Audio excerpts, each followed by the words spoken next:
So, Baldur's Gate 3. Saying that this game is popular at this moment in time would be the understatement of the damn century. There have been hundreds of thousands of people playing the game on a consistent basis ever since it got fully released on PC, and I have no doubt that console players are chomping at the bit to get their hands on it. With that said, I'm actually someone who played the originals. This is not my first Baldur's Gate experience. And what I wanted to do was kind of have a look at this from the perspective of somebody who's played the first two games. Given that we're so far removed from them, it might be an interesting perspective. Maybe not. We'll see what happens. Also, before I get into the meat of things, I want to thank Angry Green Boss for providing me with a copy of the game to play for this particular review. Before we get started, I feel the need to address the people that were outrage farming about this game before it officially came out. Specifically for a scene in the game where you can apparently have sex with a bear. And also that you can make a character as some sort of a multi-gender mongoloid. First off, the bear's not a bear. It's a druid character that you meet, and the whole thing is played off as a gag. It's hard to be mad about it when it's meant to be comedic.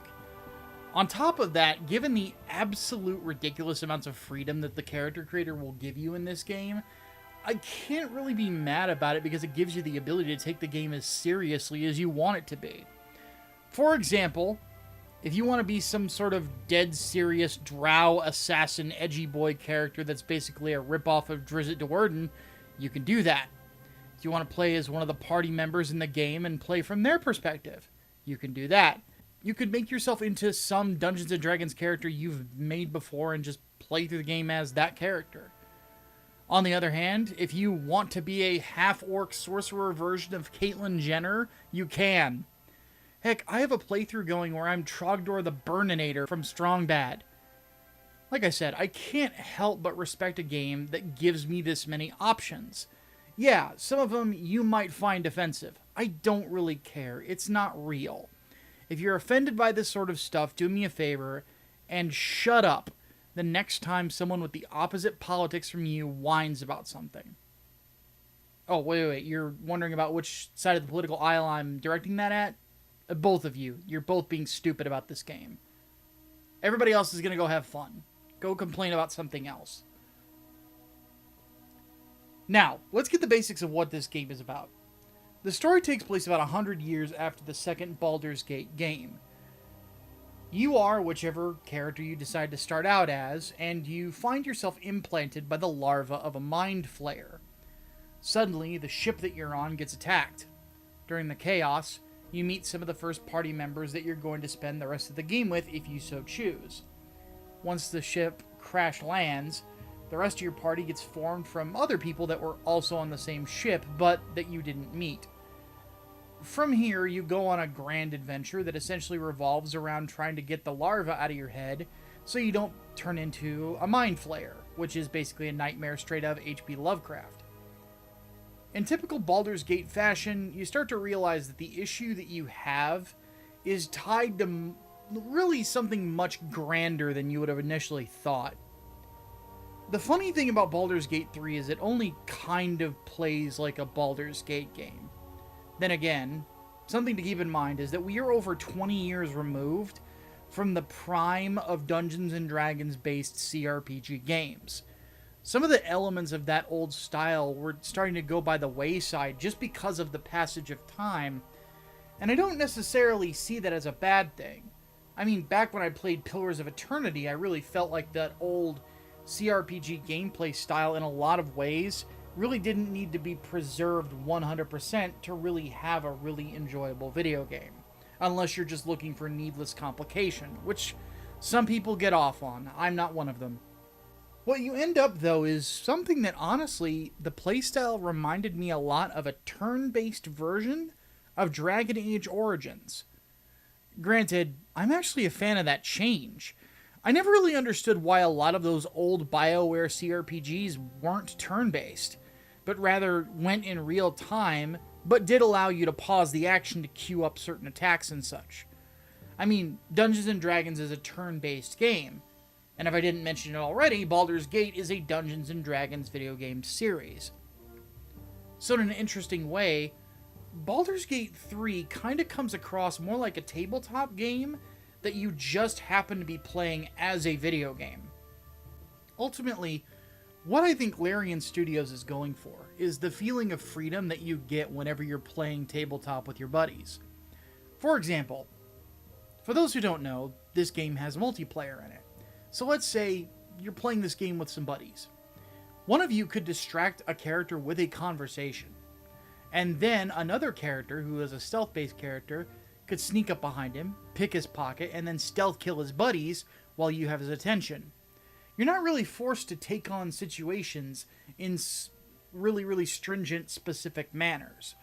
There's very few elements of this game where you're 100% locked into a path. One really good example of this is when I was in the Underdark, dealing with some scumbags who were also slavers. Now, the first time I approached them, I got mollywomped by a massive group of them for essentially trying to do the right thing in a crappy situation. Now, I was initially frustrated by this, but then it sort of clicked for me that Larian Studios is going for a different approach than your stock standard RPG that kind of limits your freedom on how to approach things. This isn't really a game where you can turn your brain off. It encourages you to play smarter, not harder. So I took a different approach. Instead of fighting the entire mob on a whim, instead I just reloaded my save and then systematically killed the entire group of scumbags. Then, after I broke out their leader, the one who had done something pretty evil that made me want to kill him, I just killed him and he had no reinforcements. Fight was considerably easier. Not to mention, I just get a kick out of, turning drow into drow sashimi because, well, drow aren't people. Now, obviously, one thing worth mentioning, considering I'm playing as Trogdor, is that we're seeing the inclusion of a few new races. One of them, obviously, is the Dragonborn, who are just dragon men. Then again, that's what makes them so cool. If you get pissed off at somebody, you could just literally breathe fire on them, or acid, or even lightning. Then there's the Githyanki, and their inclusion makes sense considering how they're tied to the Mind Flayers. The rest of the races in the game have been in previous Baldur's Gate games before. Another thing worth mentioning, since I talked about the Dragonborn, is that there is another option if you want a pre-baked character choice. This is called the Dark Urge, which is a character that has an interesting background, where they have to fight against murderous urges on a consistent basis. Or you can just give in to them and kill the crap out of people. The choice is ultimately yours. Now, the problem with this particular background, awesome as it may be, is that anybody who's played the previous Baldur's Gate games, such as myself, are going to know exactly what's going on with this character. There's not really a whole lot of reasons in this setting why you're going to have a character that has this inner urge to just murder the fuck out of everything. But then again, if you're new to Baldur's Gate, you're going to enjoy this background nonetheless. It really feels like it's there to kind of introduce people to a lot of the themes of Baldur's Gate from the first two games, as opposed to just, rehashing all of the previous characters that were in the last games and whatnot. Now, granted, you do meet a couple of characters from the previous games, Minsk being one that was spoiled by the trailers, but I won't spoil the other one. Regardless, you get that throwback. But the game's not trying to really mire you in so much stuff from the originals that you can't come in fresh and really enjoy what's going on. Not to mention there are characters that if you see a throwback character, they'll fill you in on why this person is significant. Now, I don't want to go into a spoiler section of this particular game because honestly, I don't really feel like I've seen everything that there is to see when it comes to the story. I kind of gave away the fact that the scope of it increases as it goes along, but that's standard for Baldur's Gate in general. Heck, that's kind of standard for Dungeons & Dragons CRPGs. Planescape Torment is like that, Icewind Dale is like that, so on and so forth. The one thing that really astonished me was how many variables there could be to how the game would play out. There's a level of detail in this that really caught me off guard because there's so many ways to play through this story and so many variables to how you're going to interact with the world. You could have a very similar ending, if not the same ending as a friend of yours, but your journey from point A to point B could be completely different, with a completely different cast of supporting characters depending on the moral decisions that you make as you go. By the time that I finished my first playthrough of it, I actually found myself kind of sad, because there were some sad farewells. Not to mention, there were characters during the playthrough that I was getting really attached to that ended up permanently dying because of very hard decisions that I had to make. Then again, the whole thing can be as bittersweet or as satisfying as you would like, depending on the time and energy you're going to put into earning a happy ending. However, I do have some gripes. Now, I had mentioned that this game feels like you're playing a tabletop game that just happens to be a video game. I also forgot to mention that your dungeon master in this particular case is a douchebag. There have been multiple times that I've played through encounters in this game, and the opening attack I get hit with after the initiative roll is an area of effect attack that either kills or nearly kills my entire party. So that's something you have to watch out for, because this is a game that has a lot of ways to insta-kill you. It's to the point where there's actually a mechanic in the game where, let's say you have a tough battle and one of your characters gets hit with permadeath. Well, you can actually go back to your camp and pay a character that's in the game a set amount of money to resurrect the character that's dead. Now, if there's a storyline reason for this character dying, then you can't bring them back. But if it's in battle, you can. Now, to the credit of Larian Studios, they stuck to their guns on having this type of gameplay. And they found a clever way to take the mechanic of resurrecting these characters and the insta-kill stuff and weaving it into the plot.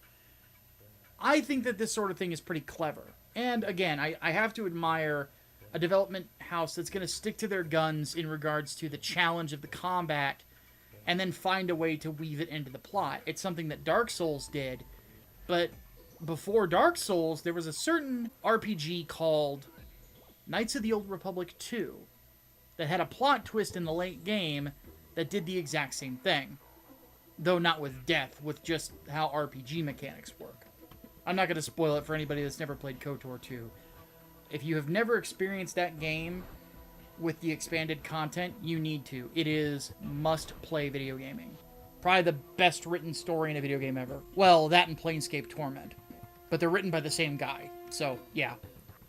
I also have to admit, though, I don't like the party limitations in this game. For anyone who's a seasoned player of previous CRPGs, especially the old school stuff, you're going to be used to playing with a party that's upwards of 8 people. In this particular game, they cut it in half down to 4. Now, I'm not a fan of that, like I just said, which is why I actually modded the game as quickly as I could to take away that restriction. Now, granted, the game is developed specifically with 4 party members in mind, down to the level design.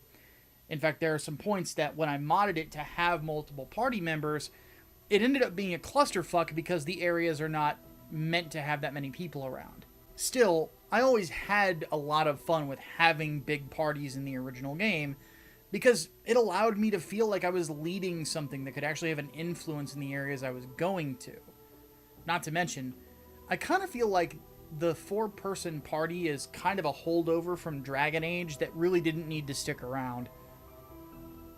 On the flip side, that's just my personal opinion, and I'm sure quite a few people will disagree with me on that. The last thing worth mentioning is the bugs. Now, this is a game that has been in early access for a few years, and its first and second acts were incredibly well tuned, though I experienced bugs in those too. But the third and final act, however, is not as well tuned as the first or second. I had a lot of really weird bugs and glitches happen, and they were honestly kind of silly. In fact, plug your ears if you don't want spoilers for about a minute or so. The way that I ended my game was that I had one of my party members fulfill a desire he had to sacrifice himself to take down the big bad in one giant kaboom that would, of course, kill him. So I let him do it. Then, after watching this gentleman blow himself to smithereens, somehow he shows up during the epilogue, talking to me like he didn't explode in the first place. Little things like that tend to destroy immersion. I'm pretty confident that Larian Studios will fix these issues, but it's probably going to take them a little bit of time. But even with my complaints, I really still feel like this game is worth buying. When people told me years ago that Larian Studios was going to become the next BioWare, I kind of brushed it off, because I just wasn't in the mood to play CRPGs. I even hate to admit that I've owned Divinity 2 forever. Thing is, Larian Studios is absolutely the new BioWare. They've learned all the lessons from the best of BioWare's games, and they've done a great job of avoiding the same mistakes that BioWare has made as years have gone on. Aside from, getting bought out by EA. But what you get isn't a game that I would say is going to give you an existential crisis or something like Planescape Torment did.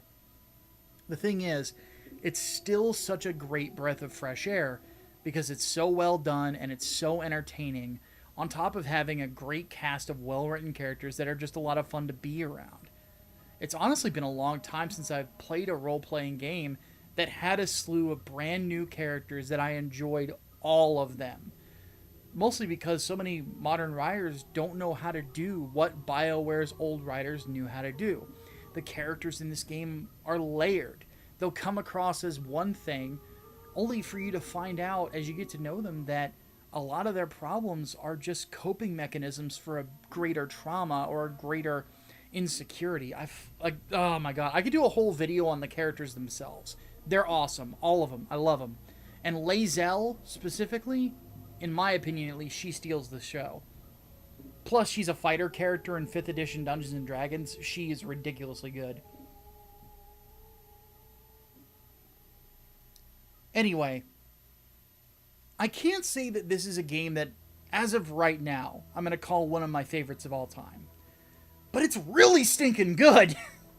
And if you're a fan of role-playing games, or if you're just a Dungeons & Dragons fan, and you would like to play a video game that plays very similar to a tabletop, you're honestly missing out if you don't pick this one up.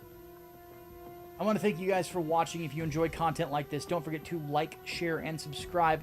Also, do not forget to check out my comic book company, Grindstone Arts' offerings.